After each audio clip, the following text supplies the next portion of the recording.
నువ్వు మోసపోతావు, ఆగమైతావు, నీ ముఖం తెల్లగా అవుతుంది, నీ భార్య పిల్లలు రోడ్లు పడతారు. ఇవన్నీ అన్నాడు. వాడు మాట్లాడినా విన్నాక లాస్ట్ అడిగినా నీకు వెస్టీ స్పెల్లింగ్ ఏమన్నా తెలుసా?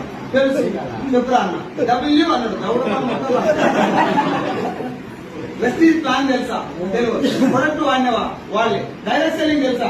తెలియదు. డైరెక్ట్ సెల్లింగ్ హిస్టరీ తెలుసా? తెలియదు. వెస్టీలో ప్రొడక్ట్ ఏమేమి ఉంటుందో తెలుసా? తెలియదు. పోయి ఏం తెలియదు, ఫేక్ అన్నావు. నీ మాట నేను బిజినెస్ బంద్ చేస్తా, నా అప్పు నువ్వు తీరుస్తా. మరి ఎవరి మీకు సలహాలు ఇస్తున్నావు? నా దోస్తు నేను అడిగిన మాట, నేను మిమ్మల్ని అడగమని చెప్తున్నా. నా అప్పు తీర్చే దమ్ము నీకు లేదు, నాకు సలహా ఇస్తాను దేనికి? నీకు పోయి సలహా ఎవరు ఇవ్వాలి? 5 సంవత్సరాలు అవుతుందని బిజినెస్ వచ్చి ఇప్పుడు నేను ఈసారి సలహా ఇవ్వచ్చు చేయొచ్చలేదు.